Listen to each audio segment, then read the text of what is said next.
Hey there. This morning during our church service, I posted a video of me and my brother Jared sitting down and doing an interview of sorts in the car about the stuff that he's been going through.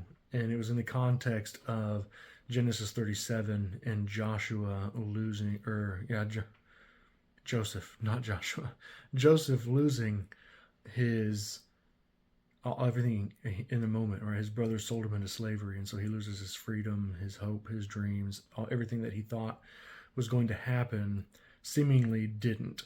And so most of everybody who's watching this already knows that my brother's wife was diagnosed with cancer a couple of months back. And so we got to sit down and talk about that. And I only got to show part of the video on Sunday morning because it was long. And so I wanted an opportunity for those who want to see it to be able to view it.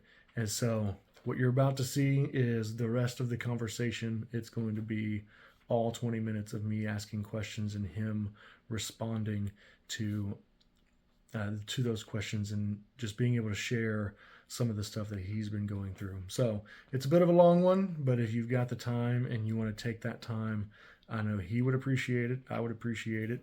And I hope that you find some value and that you would really hear just his heart and what I think the God is doing in the midst of this story. So without further ado, here it is. All right, welcome back to Texas. And thanks for coming and sitting in my car and being willing to let me ask you some questions. Thanks for picking me up from the airport. No problem. It's the least I could do. And so we're just going to ask some questions, and I'm just going to let you tell your story. I think it's as important for everybody to hear me as much as it is to hear you, because you're the one living it, and we have to be able to learn how to connect and empathize with people who are going through stuff that we are not going through. And so I'm just going to ask you a few questions, and you respond to them however you like, and we're going to hope and pray that we all get home safely. All right, so take us back to the moment you first heard the words that it was cancer. When a crisis hits that fast, your world instantly shatters and fear tries to take the wheel. What was going through your mind for those first 24 hours or so, and how did you handle the weight of that shock? So the first 24 hours were pretty much all denial. When you receive bad news like that one, it's like a huge weight was just dropped on your shoulders.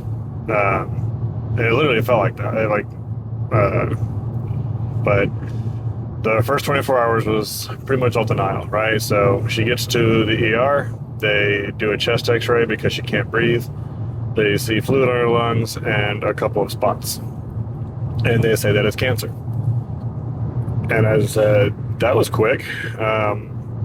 Don't you all have to run more tests? Because, I'm obviously the expert.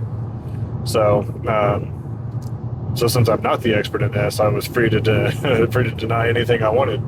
I could be wrong, and I was. But you don't want to accept it at first. You want to think, no, this could be something else. You can find out if the tumors are benign, but you're not ready to accept the bad news yet. When you finally got to the point where you knew it was real, what were kind of the thoughts or the feelings that were going through your mind? All of them, except joy. So this model really doesn't apply to the situation, or at least it wasn't intended to, but I think it still applies. You have the 5 stages of grief. You have denial, anger, depression, bargaining. That's kind of the what if or if only kind of statements, and then acceptance. So all 5 of those, and I went through them very quickly. First was denial. No, this can't be cancer. You guys, you haven't even had her 24 hours yet, and you've only done an X-ray. This, you couldn't possibly know that that's what this is. It's possible, but no, he keep looking further, and we did. The more they looked, the more they confirmed what they told me in the beginning. So you start with denial, then you go with anger, because Alicia took care of herself. She ate well. She ate the right stuff. She ate good stuff. It's lung cancer, so she's not a smoker at all. I worked in a weld shop for 13 years, and I didn't get lung cancer. And then depression, obviously, because even her chance of survival is not very high. It's 9 to 12%. Who's going to receive that news with joy, right? And then the bargaining, I didn't spend a whole lot of time in that area just because I don't know how I would. The what ifs and everything like that. Like, she did everything she could to take care of herself, and it just happened, and then you get to acceptance. You're just like, okay, this is real. And then you spend every morning waking up, and it's not the first thing you think of for the first 3 minutes of the day, and then it pops in your brain, and you have to convince yourself, or not convince yourself, but remind yourself that this is real. And then you start all over with denial again, and you go through all of them again and again and again until you just land on acceptance and you stay there.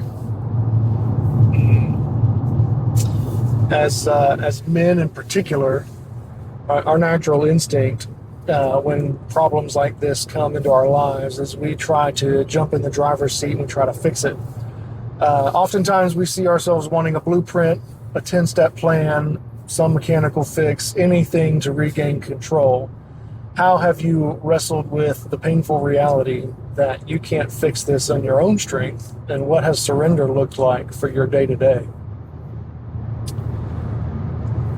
So it goes back to acceptance. You're just like, okay, this is what this is, and cancer is not something new, and there's no DIY kit for it. There's no you can go on YouTube and learn all kinds of stuff, but it's really not that helpful, because a lot of those things we did to prevent it, and here we are. The home remedies, they're not helpful, but how do I wrestle with not being in the driver's seat? That's how you phrase it. Didn't have a choice. I know there's nothing that I can do except go with the treatments that her doctor recommends, or rather her team of doctors recommend. That's the only choice I have, because they know more about this than I do, and I just don't trust the internet and all of their infinite wisdom. I was just thinking infinite wisdom. Yeah. So, we've tried a few things, and it didn't make a bit of difference. But anyway, I think because I got through the acceptance thing pretty quickly, several times, that I didn't have to wrestle with being in the driver's seat, or not being in the driver's seat, rather, for very long.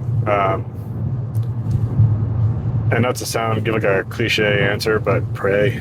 I believe in prayer, but it's like, how do I pray? And the only thing that came to mind was, don't let her suffer long. Yeah. And I think, just as an aside, almost like we find ourselves thinking that if we pray the right way, then the right result will happen. And sometimes when that doesn't happen, it can add to frustration, setting up unrealistic outcomes for ourselves. Now, because we had the conversation beforehand, the context for this is Genesis 37, where Joseph has dreams that he's going to be in charge and his brothers are going to bow down to him. But then his brothers betray him, and then which seems to kill those dreams, right? He gets betrayed, he gets sold into slavery, and all of a sudden he's He's lost his freedom. He's lost his home. He's lost this status. He's lost this dream. And so when a diagnosis like this comes, the vision that you've had for whatever future you might look like you might have, right, it feels like it's been stolen from you. And so the question is, how have you had to grapple with the reality that the dreams that you have had might not look the way you planned or might not come to fruition at all? Good question, because that's kind of the story of my life, you know. I plan things, and like I'm really good at planning things out. I'll have an idea, something that I want to do, and I will turn that idea into steps to make that idea happen. I'm not going to go through many examples, but for instance, so 2016, the job that I had in Baytown, or in Houston, announced that they're moving to Baytown, and they were going to pay all the moving expenses for anybody who wanted to sell their house and move out there. So Alicia and I found that house in Liberty, and the world's worst home inspector took a look at it and gave it a clean bill of health. And as a result, we ended up rewiring and replumbing the entire thing. And the day we finished is the day that Hurricane Harvey made landfall and put 2 feet of water in the house. So any plans that we had, any dreams we wanted to chase, for something that was completely out of our control, just like Joseph's situation. I mean, maybe he couldn't have bragged to his brothers about them bowing down and worshiping him one day, but things completely out of my control are what derail the plans that I have. This is no different. So there are things that Alicia and I had planned out, we had lined up, and pretty much funded until she got her diagnosis. So, good news is we had a good amount saved up. Bad news is we can't put it towards any of that again. So, I'm not sure I'm answering your question yet. I just want to give an example of like, I'm just used to things not working out, and it's no fault of our own. It's not because things got hard and we quit. It's that things completely out of our control came and blindsided us way too many times. So we just accepted that that's life. Things are going to happen, and you can get angry. You can get angry at the situation. You can get angry with God. That's not going to help, because your situation will still be whatever it is.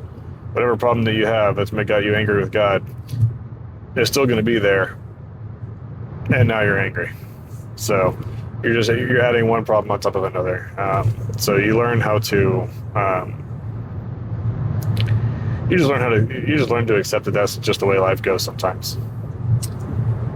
Yeah, even in that acceptance, there's there's still the emotions and the overwhelm that comes with dealing with the issue, whatever that is, right? In this case, it's a cancer diagnosis. And so when that happens, sometimes it leads into fears, and fears making you question everything. And in those moments of devastation, right, you can't survive on what you feel. You have to survive on what you know. So what are the truths about God's character that you've had to hold on to in the last few months?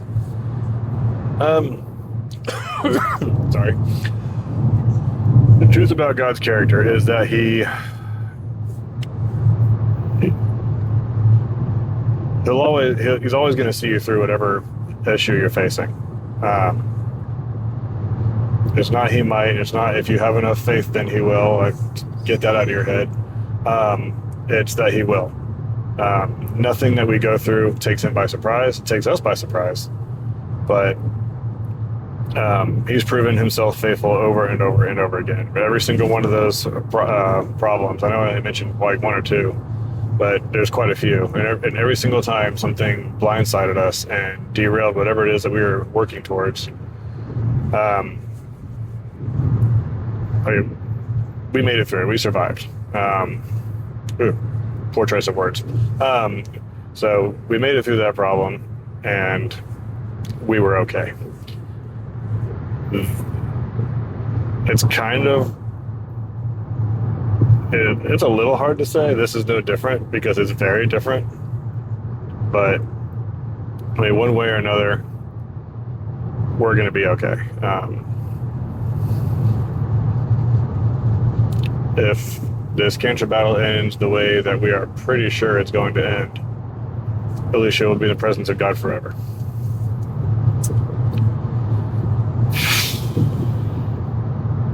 It's a hard thing to think about. The rest of us have to wait. But it's a hard reality, but it's also a comforting reality. It's not just something I believe. It's something that it's not something I believe. It's something that I believe is 100% true. I mentioned before that this is not something that God did to Alicia. This is something that happened to us. And I mean, I know I've said in one of the videos I posted online a couple of times actually that we fully believe that God is capable of healing her, and if he wants to, he will. But even if he doesn't, that doesn't change anything about who he is, because this was never a problem that he created. He created a world where sickness, pain, suffering, and death didn't exist. And when sin entered into the world through Adam, then that's when all this began. But the cool thing is, talking about I forgot how you phrased it, but the character of God, right? He didn't say, okay, well, you made your bed, now sleep in it. No, in fact, he immediately promised a redeemer. And you see in Revelation at the end, there will be a new heaven and new earth where there will be no pain, no suffering, no sickness, no death, no sadness. Everything would be back to the way that he originally planned it. So rather than saying, okay, you made your bed, now sleep in it, he's going to fix the problem for us. And it's going to take a while. It's not going to happen overnight, but that was his response to our rebellion. This cancer diagnosis isn't a response to a rebellion, it's just something that happened. So I hope that answers your question. No, that's good. Okay. I wanted to pick up on something that you said earlier, though, right? So you said earlier that it's going to be all right, right? When you're in the thick of it, right? When other people tell you it's going to be all right, it almost feels like an insult. When you're going through stuff and emotions are high, the last thing you want to hear in an uncontrollable situation is, "Oh, it's going to be okay." And so sometimes we love to use things like Romans 8:28, that says that God works all things out for good, right? And we're thinking, how in the world is God going to do this? But when you're sitting in the middle of it, right, that good doesn't mean a quick fix, and it doesn't mean always an easy and happy ending. And so what we're facing, right, or facing what you're facing right now, how has this trial reframed what God's actual good means, or has it? It's important to know that what God considers good,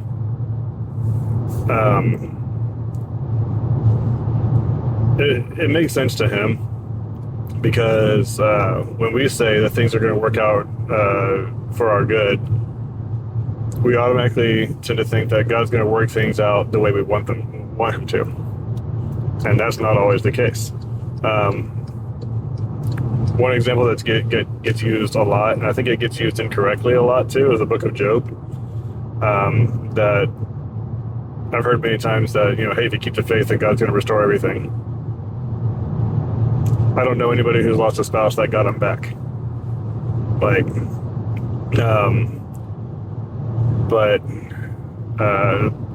the whole point of the book of Job is that, well, I won't say the whole point, but a major point of the book of Job is that he went through all of these things completely out of his control and never cursed God, but questioned why he was doing everything. And God doesn't give him an answer. He didn't answer the why question. He tells him, basically, in a nutshell, I'm God, you're not. I've got this. So what does working this out for our good look like? I have no earthly idea, because I don't know what outcome he considers good. It's easy for me to read that verse and say he's going to do what I want him to do, but it doesn't always work out that way. If he does what I want him to do, then okay, what a coincidence. I thought it was good too. And I think you hit the nail on the head a moment ago, right? When you talked about the reality that we live in a sin-ridden world, and if I remember what I wrote down for this sermon earlier, it's that our world is marred by sin, meaning that it's not just the bad things that people do, it is a sickness. And so cancer is a sign of that, right? It's a reminder of that. But you all said, you all also said, right, in Revelation, that is revealed to us that in the end, everything is better and everything works according to God's design.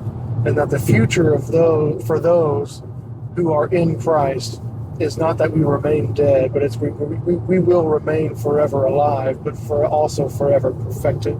Yeah. And so perhaps that's part of what that all things work out together for good means, is that God redeems all of the brokenness of humanity, right? Even cancer diagnosis.